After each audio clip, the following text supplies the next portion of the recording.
7월 10일 수요일 새벽 예배 하나님 앞에 드리시겠습니다. 고마우신 하나님, 여름의 더운 계절을 우리가 맞이하고 있습니다. 사랑하는 하나님, 이 여름의 계절을 보내는 동안 하나님 사랑하는 우리 성도들 몸 상하지 아니하도록 은혜 내려주십시오. 특별히 우리 연세 많으신 어르신들 하나님 건강 지켜주시고 이 여름날에 하나님 몸 상하지 아니하도록 주님 은혜를 베푸시기를 소망합니다. 또한 하나님의 비가 오고 하나님 장마가 지는 이때에 오고 가는 우리 성도들 안전하게 주님 지켜주시기를 간절히 바라고 소망합니다. 하나님, 우리가 주님 앞에 이 더운 여름날 하나님의 뜻 앞에서 하나님의 임재 안에 더 깊이 머물기를 소망합니다. 말씀으로, 기도로, 또 하나님 예배 가운데 하나님 앞에 더 깊이 머물기를 원합니다. 사랑하는 우리 성도들의 삶들 가운데 하나님의 뜻이 무엇인지 분별하게 하여 주시고 이 시대 가운데 하나님의 뜻을 순종함으로 준행함으로 살아갈 수 있는 은혜가 우리 성도들의 삶 가운데 있게 하여 주옵소서. 오늘도 말씀을 통하여 우리 하나님이 어떠신 분이신지 더 깊이 배우는 은혜의 시간 되게 해주십시오. 사랑하는 예수님의 이름으로 감사하며 기도합니다. 아멘. 우리 찬송가 322장 함께 찬양 드리시겠습니다. 찬송가 322장.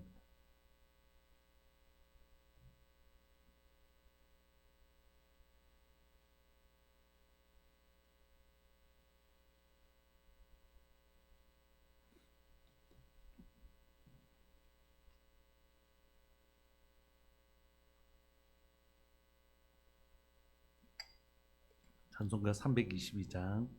세상에 헛된 신을 버리고 하나님 이름 높여 기리세. 온 천하 백성 모두 나와서 다같이 하나님만 섬기세. 세상에 헛된 우상 버리고 인간의 모든 부귀영화와 거짓과 불의 모두 버리고 온전히 하나님만 섬기세. 주님의 백성 서로 헤아려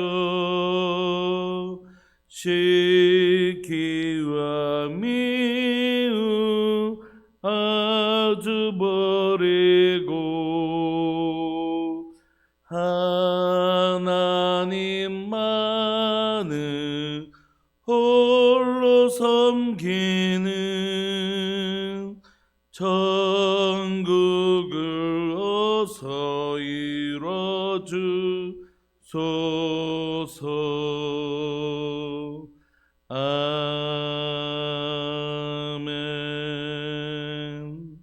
아멘. 우리 하나님의 말씀 열왕기하 9장 14절부터 26절까지 함께 보시겠습니다. 열왕기하 9장 14절부터 26절까지.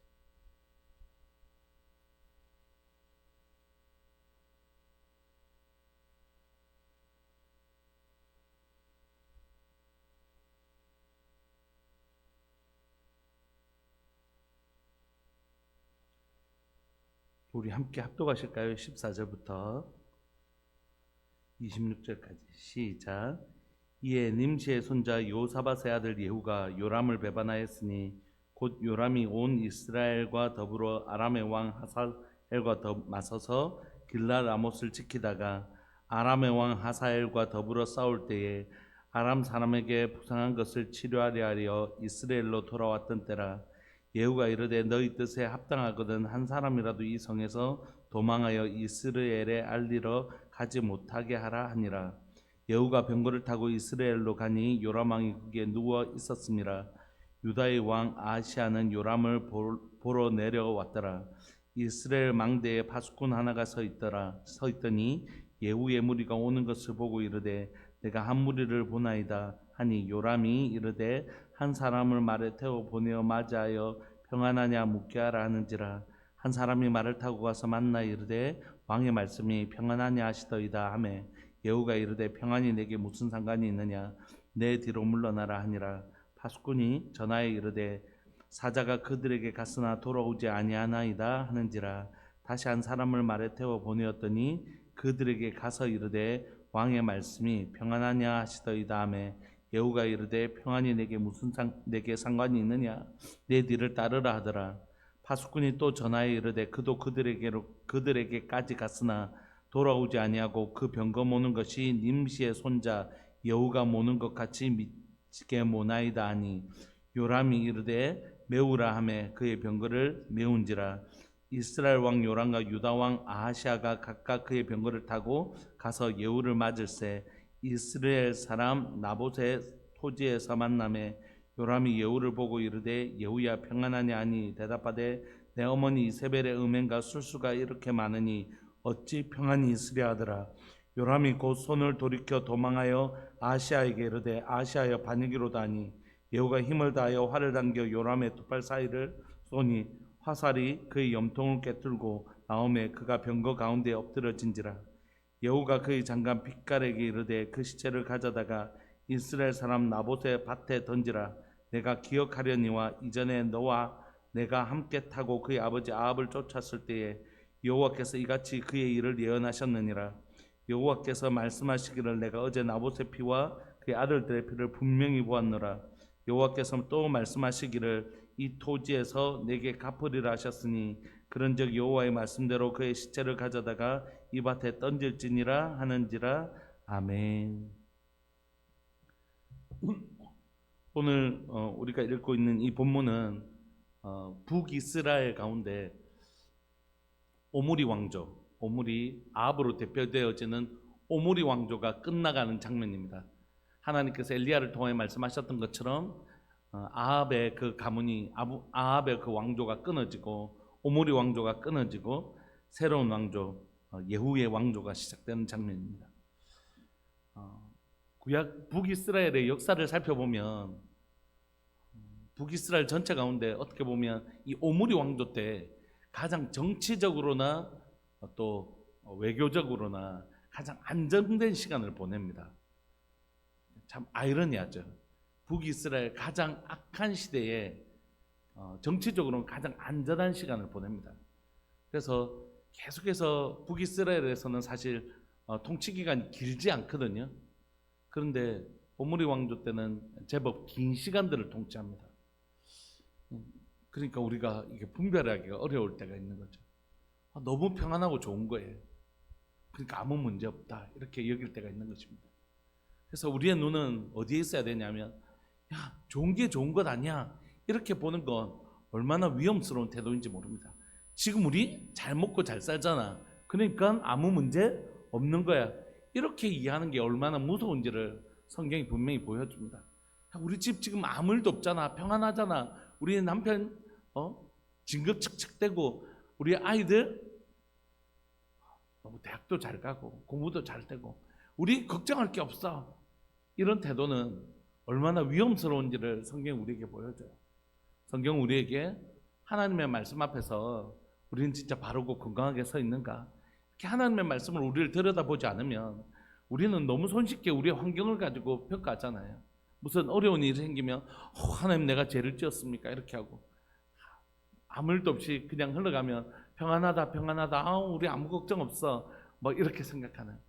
근데 사실 성경을 보면 우리 인생에 위기가 찾아왔을 때 가장 사실 하나님이 우리를 하나님으로 사람으로 만들어 가시는 놀라운 가장 아름다운 순간일 때가 많이 있고 우리가 흔히 평안이라고 얘기하는 그때가 사실은 평안이 아니라 하나님이 두고 보시는 시간일 때가 많이 있잖아요.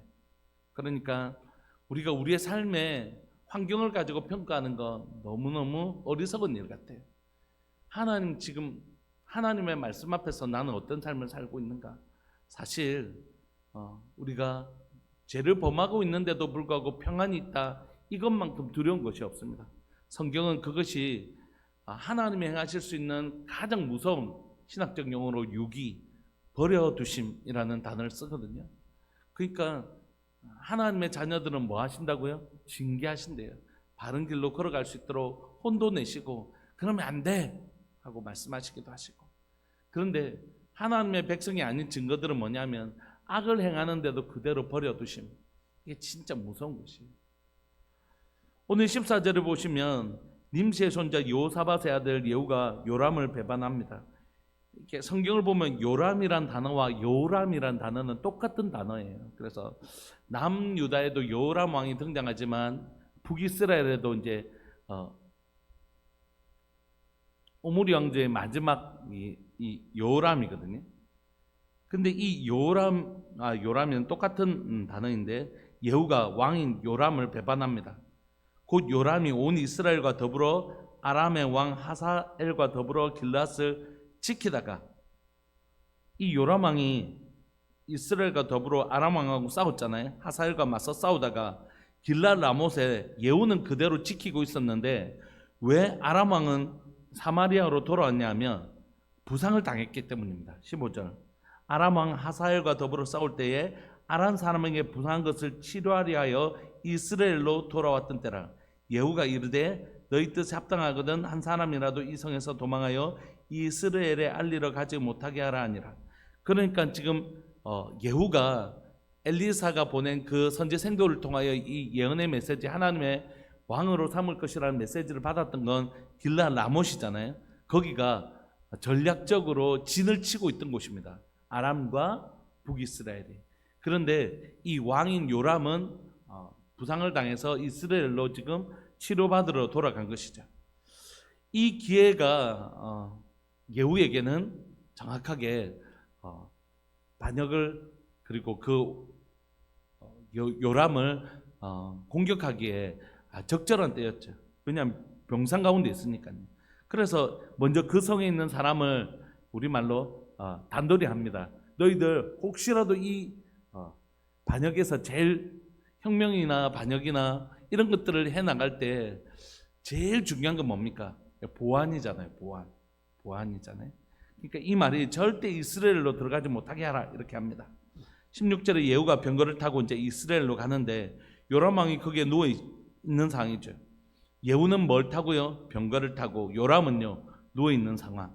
이 한 문장을 통하여 오늘 이 전세나 이 상황들을 한마디로 정리해 주는 거죠.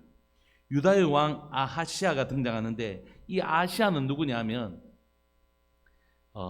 지금 북이스라엘 아합과 이세벨이 딸이 있었는데 딸을 남유다에 시집을 보내요.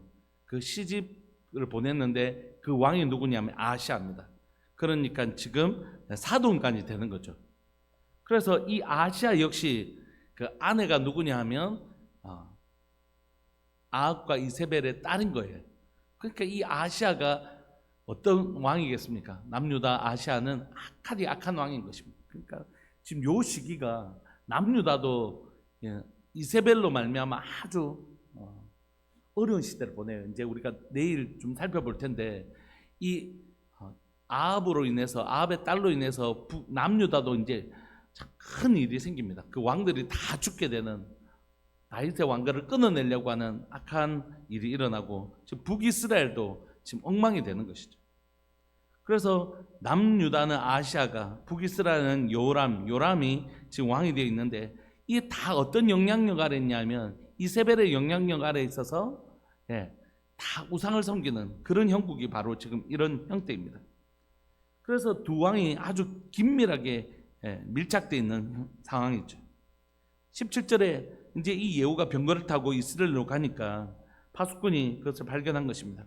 그래서 예후가 무리를 혼자 오는 건 절대 아니겠죠. 그래서 군대를 이끌고 오는 것을 보고 이 보고를 합니다. 요람에게 저기 보니까 한 무리가 이렇게 오고 있습니다. 이러니까 요람이 뭐라고 얘기하냐면 한 사람을 말에 태워서 이것이 지금 되게 전쟁을 이겨서 돌아오는 평안의 소식인지 아니면 패배하고 돌아오는 소식인지, 이 지금 어떤 상황인지를 한번 알아보게 해라. 평안하냐? 평안의 소식을 가지고 오는 것이냐? 아니면 네가 우리를 안 좋은 소식 또는 우리를 공격하기 위해서 오는 것이냐? 이렇게 알아보라고 보내는 것입니다. 18절을 보니 한 사람이 말을 타고 가서 왕의 말씀이 평안하냐 이렇게 물으니까 예후가 평안이 지금 네하고 무슨 상관이냐? 너는 내 뒤로 물러서라 하니까 지금 이 기병이 어디로 갔는지로 표현되어 있지 않는데 다음 보니까 아마 이 기병이 예후의 편에 들은 것 같아요. 그러니까 딱 보니까 한 왕은 지금 병상에 있지, 또 지금 예후는 군대를 이끌고 왔지. 그러니까 자기가 보기에도 지금 어느 편에 서야 되겠다고 생각을 했냐면 예후의 편에 서야 되겠다 이렇게 생각한 것 같습니다. 뿐만 아니라 그 다음 기병도 그렇게 하는 걸 봐서 이미 이 요람이 얼마나 이 북이스라엘 가운데 왕으로서 사람들의 지지를 잃어버렸는지를 금방 알 수 있죠. 그러니까 이미 대세는 넘어간 걸 우리가 이 기병들의 모습을 통해서 우리가 알 수 있습니다. 19절을 보시면 다시 한 사람을 말에 태워 보냈더니 그들에게 가서 이르되 왕의 말씀이 평안하냐 하시더이다. 예후가 이르되 평안이 내게 상관이 있느냐? 내 뒤를 따르라 하더라. 20절에 이렇게 두 번이나 보냈는데 돌아오지 않으니까 이제 불안하기 시작한 거죠. 20절에 파수꾼이 또 전하여 이르되 그도 그들에게까지 가서나 돌아오지 아니하고 그 병거 모는 것이 님시의 손자 예후가 모는 것 같이 미치게 모나이다. 이렇게. 물론 이 미치다라는 단어가 여기에서 진짜 공격하기 위해서 미치게 모는 것 같이 그렇게 몰았을 수도 있지만 이 미치다는 단어가 일상적인 단어가 아니거든요. 바로 앞에 이 미치다는 단어가 등장해요. 누가 썼냐 하면 예후와 함께 있던 그 사람들이 선지자의 생도가 와서 나가는 걸 보고 저렇게 왜 미친 듯이 도망가? 이렇게 했던 거 혹시 기억나세요? 그 단어를 그대로 받고 있는 것입니다. 그래서 이 단어를 그대로 받아 쓰는 것을 통해서 그 선지자의 생도가 하나님의 말씀에 즉각적으로 급하게 허리띠 메고 급하게 순종했던 것처럼 오늘 예후와 그 군사들 역시 왜 저렇게 미친 듯이 움직여? 하는 것을 통해서 예후도 즉각적으로 하나님의 말씀에 순종하고 있는 모습을 그대로 담고 있는 것이에요. 그러니까 지금 하나님의 말씀이 엘리사를 통하여 성지 생도를 통해서 예후에게 전달되고 나서 이 일이 길지 않았다는 것을 우리가 알 수 있어요. 즉각적으로 그 선지 생도는 허리를 메고 허리띠를 메고 즉각적으로 이 말씀을 예후에게 전달했을 뿐만이 아니라 예후 역시 길지 않게 빠른 시간 내에 즉각적으로 하나님의 말씀이 지금 순종하고 있다는 걸 알 수 있습니다. 다시 말하면 열왕기의 이 부분은 무슨 얘기를 하고 싶으냐면 하나님의 말씀이 선포되어지자 즉각적으로 이 말씀이 순종함으로 이 말씀이 이루어졌다 이 얘기를 하고 싶은 것입니다. 하나님의 말씀이 즉각적으로 이루어졌다 이 얘기를 하고 싶은 것입니다. 그래서 21절 요람이 이르되 메우라, 이게 보통 문제가 아니겠구나 해서 병거를 이제 모읍니다. 그리고 이스라엘 왕 요람이 유다 왕 아하시야를 불러서 각각 그의 병거를 타고 그때 같이 있었던 모양이에요. 그래서 예후를 맞으러 나갑니다. 그리고 이스라엘 사람 나봇의 토지에서 만나죠. 해필이면 이 장소에 만난 것 하나님의 계획 속에 이 사건이 있다는 걸 분명히 알죠. 그래서 여러분 저희가 이제 수요일 날 계속해서 지금 우리 마태복음을 더 깊이 살펴보고 있는데 모든 성경은 다 장르를 가지고 있다고 말씀드렸죠. 시도 있고 뭐 복음서도 있고 장르들이 있습니다. 그런데 이런 열왕기나 역대는 다 어떤 장르를 가지고 있냐면 우리가 흔히 아는 소설 양식을 가지고 있어요. 이걸 정확하게 얘기하면 이야기식 양식, 내러티브라고 불려지는 이야기식 양식을 가지고 있는데 이때 우리가 살펴봐야 될 세 가지 요소는 여러분들 학교 다니실 때 기억나실 텐데 인물, 사건, 배경, 이것이 메시지를 담는데 어떤 역할을 합니다. 우리가 오늘 수요 예배 때도 이제 마태복음을 계속해서 살펴볼 텐데 마태복음에서 중요한 장치도 사실 장소거든요. 오늘 이 본문에서도 나봇의 포도원이라는 장소가 이미 메시지를 전달하잖아요. 나봇의 포도원에서 누가 심판받을까요? 이 아합과 이세벨의 이 오므리 왕조가 결국 심판받는 것을 보여주는 것이죠. 그 장소로서 이보다 더 좋은 장소는 없죠. 하나님의 말씀이 이루어지는 장소, 특별히 하나님의 공의의 말씀이 이루어지는 장소. 그래서 그곳에서 만날 때 요람이 예후를 보고 이르되 예후야 평안하냐, 신하니까요. 그렇게 얘기하는데 네가 지금 이 온 게 평안한 소식을 가지고 왔느냐 이런 것이죠. 그러니까 뭐라고 대답하냐, 네 어머니 이세벨의 음행과 술수가 이렇게 많으니 어찌 평안이 있겠느냐. 이게 이게 반역이구나 금방 알게 된 거죠. 그래서 요람이 손을 이렇게 돌이켜서 사인을 보내면서 도망하라 이렇게 하면서 아시아에게 이르되 아시아여 반역이로다 이렇게 도망하는데 예후가 바로 지체하지 않고 힘을 다하여 활을 당겨 요람의 두 팔 사이를 쏘아서 그의 염통을 깨뜨리고 그의 병가 앞에 엎드러짐으로 드디어 오므리 왕조 그 죄악의 시대는 끝이 납니다. 예후가 그의 장관 빛깔에게 이르되 그 시체를 가져다가 어디에요? 이스라엘 사람 나봇의 밭에 던지라. 네가 기억하려니와 이전에 너와 내가 함께 타고 그의 아버지 아합을 쫓았을 때에 여호와께서 이같이 그의 일을 예언하셨느니라. 여호와께서 말씀하시기를 내가 어제 나봇의 피와 그의 아들들 피를 분명히 보았노라. 여호와께서 또 말씀하시기를 이 토지에서 내게 갚으리라 하셨으니 그런즉 여호와의 말씀대로 그의 시체를 가져다가 이 밭에 던질지니라 하는지라. 그래서 그 말씀이 그대로 이루어집니다. 여러분, 우리는 우리의 삶이 우연의 연속으로 이루어졌다고 생각할 때가 많이 있지만 사실 그건 모두 다 하나님의 필연 속에 이루어져 있습니다. 하나님은 예수님 우리에게 이렇게 말씀하시잖아요. 참새 한 마리가 두 아사레온에 팔리는 것이 아니냐, 이것이 하나님의 뜻이 아니고는 절대 이루어지지 않는다 이렇게 말씀하세요. 그래서 우리의 삶에 우연은 없습니다. 오직 하나님이 이렇게 말씀하시죠. 하나님의 경륜이 있을 뿐이죠. 하나님의 섭리가 있을 뿐이다 이렇게 말씀하십니다. 여러분, 오늘 요람이 부상을 당한 건 우연이라고 해석할 수 있습니다. 우연으로 해석할 수 있습니다. 그리고 그가 하필이면 이스라엘 땅에 머물러 사마리아 성으로 돌아갈 수도 있잖아요. 이스라엘 땅에 머물고 있는 것이 우연이라고 볼 수도 있습니다. 그러나 그렇지 않다라고 성경이 얘기하죠. 그가 부상당해서 이스라엘 땅에 머물고 그가 나봇의 포도원에서 죽게 된 건 하나님의 말씀이 이루어진 결과물이다 이렇게 얘기해요. 요즘 흔히 빌드업이라는 단어를 쓰지 않습니까? 어떤 일이 이루어지기까지 그 과정들을 빌드업이라고 하지 않습니까? 그래서 네가 흔히 우리 영화에도 기생충이라는 영화에도 아들아 너는 다 계획이 있구나 이렇게 얘기하는 거죠. 어떤 일을 이루기 위해서 빌드업 해가는 과정들이 있잖아요. 그래서 그 빌드업 되는 과정들만 보면 잘 모를 수 있어요. 그러나 결국 그 일이 이루어지는 것을 보면서 그 모든 것들이 이것을 이루기 위한 과정이었구나 이런 걸 알게 되는 것이죠. 여러분, 사람도 계획을 가지고 있는데 하물며 하나님은요, 하나님 반드시 그 일을 이루실 하나님의 말씀을 하시고 그 말씀을 이루시기 위해서 하나하나 밟아가시는 것입니다. 그래서 그 과정 속에서는 때로는 하나님의 뜻이 진짜 이루어지고 있는 건 맞아? 하고 생각할 때가 있어요.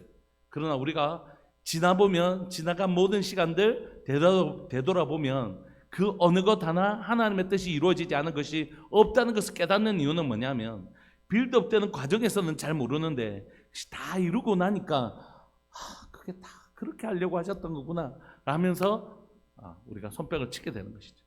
여러분, 하나님께서 이삭을 출생케 하십니다. 그러나 이스마엘과 그 모든 과정들을 살펴볼 때 과연 하나님은 지금 왜 그 약속을 이루시지 않으시지? 이렇게 생각할 때가 있잖아요. 그런데 우리가 성경을 통하여 확실히 배우는 건 뭐냐면 하나님은 반드시 하나님의 일을 오늘도 진행하고 계시다는 것이죠. 하나님의 뜻이 반드시 이루어집니다. 하나님의 뜻은 반드시 이루어집니다. 우리가 계속해서 열왕기를 통해서 살펴보는 것은 무엇입니까? 하나님은 두 가지 방식을 통하여 하나님의 말씀이 진실하시다는 것을 증명하십니다. 하나는 하나님의 말씀을 순종하는 사람을 통하여 하나님이 이렇게 말씀하셨는데 이렇게 순종했더니 진짜 이렇게 복을 받는 거 맞지? 하나님의 말씀에 순종함으로 복을 받는 것을 통하여 하나님의 말씀이 진실한 것을 증명하는 사람이 있고, 또 하나는 에발산에 있는 사람, 한 사람은 그리심산에 있는 사람이라면 한 사람들은 또 에발산에 너 이렇게 행하면 꼭 벌받아, 그러니까 이렇게 행하면 안 돼, 이렇게 말씀하셨음에도 불구하고 그들이 죄를 범함으로 하나님께서 이렇게 행하면 너 벌받는다 했는데 진짜 그렇게 되네? 라고 해서 하나님의 말씀이 진실한 것을 증명하는 사람들이 있습니다.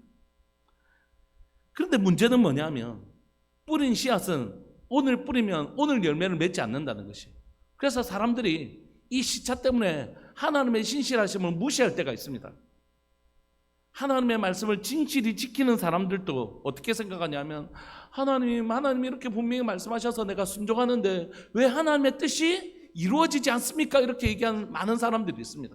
여러분, 성경의 많은 인물들이 이 시간들을 반드시 거의 통과했습니다.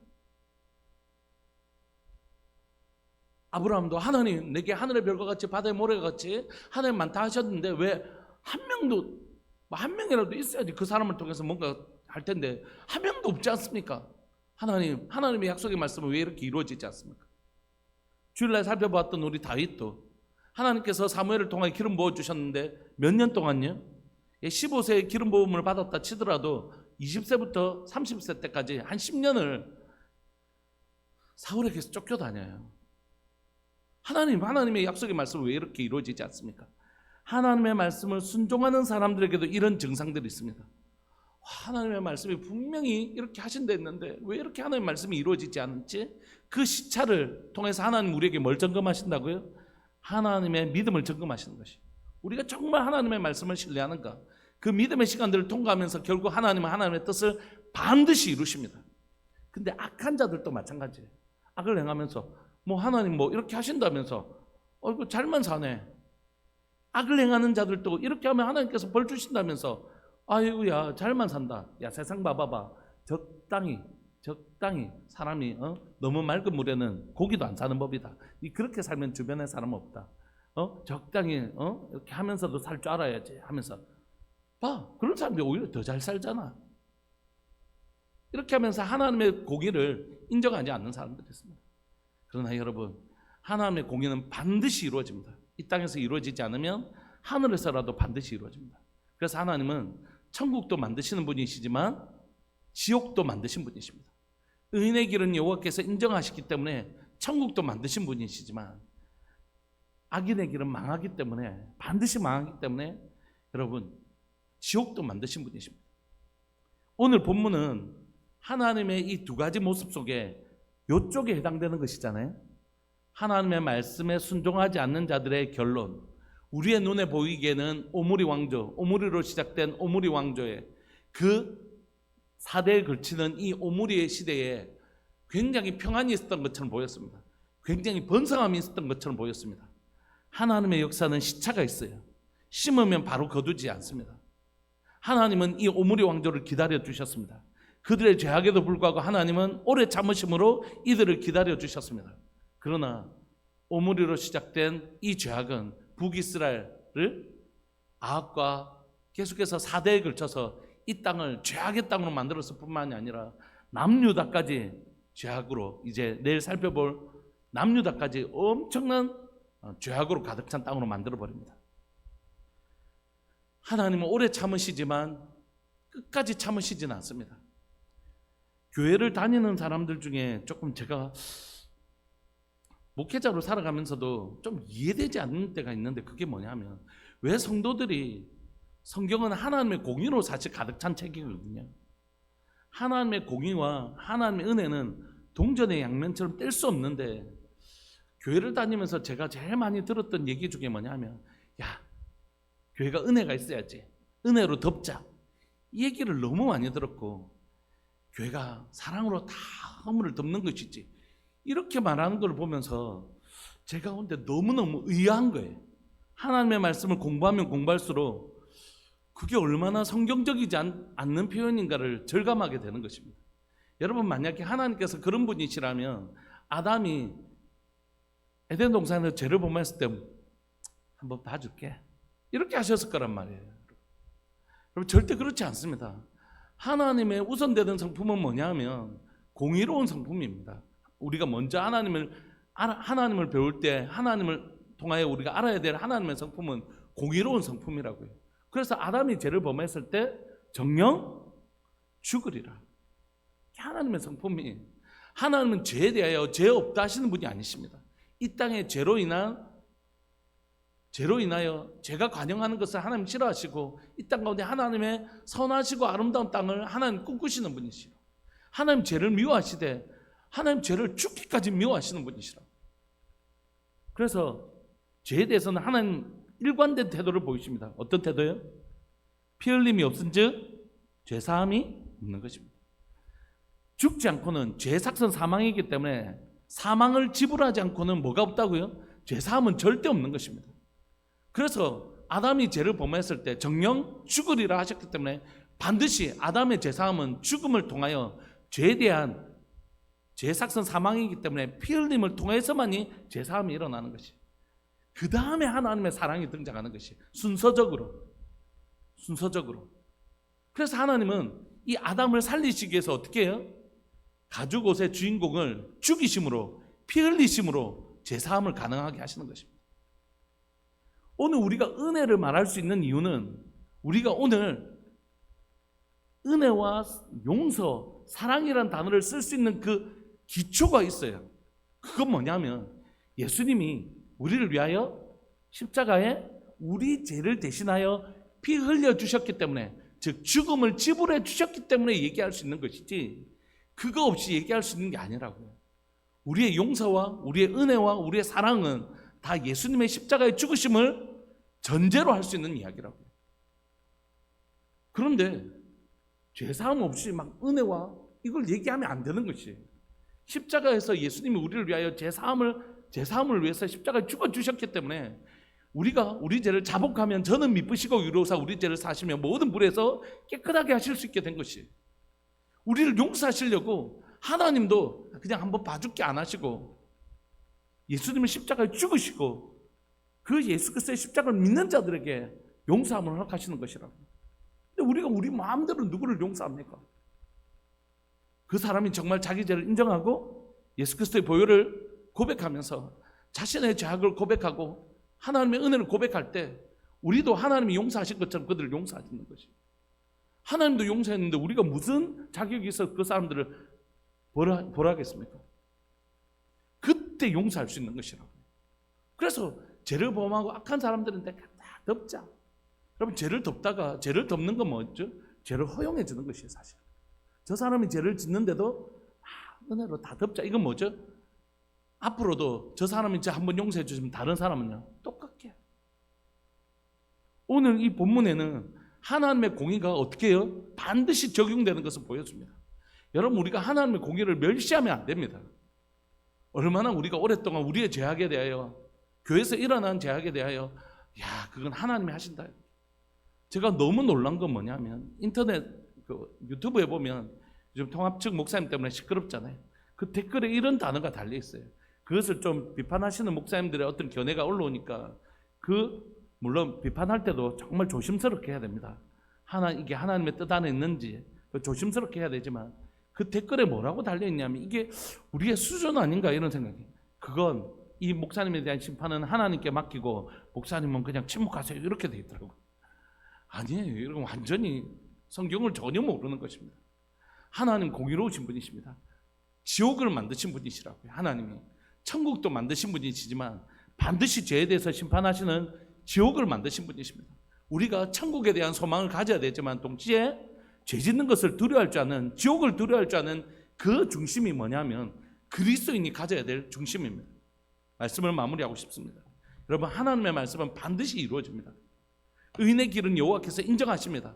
그러나 악인의 길은 망합니다. 그래서 여러분들 다시 한번 우리가 우리의 마음에 결단하셨으면 좋겠습니다. 의를 행할 때 지치지 말아 주십시오. 의를 행할 때 지치지 말아 주십시오. 반드시 하나님이 의를 행한 자에게 복을 주실 것입니다. 그것의 완성이 천국입니다. 그러나 반대로 악을 행하는 자들에게 반드시 심판하십니다. 그러므로 혹시라도 내가 죄악의 길을 가고 있다면 얼른 돌이키는 은혜가 우리에게 있기를 원합니다. 여러분, 완전한 사람이 누가 있습니까? 여기 나는 줄곧 의인의 길만 걸어왔다고 얘기하실 수 있는 분이 있습니까? 아니요. 그분 반드시 점검하셔야 됩니다. 우리는 모두 다 약한 자들입니다. 우리는 모두 다 의의 길을 걸어가기도 하다가 넘어져서 죄악의 길로 빠지기도 하는 것이.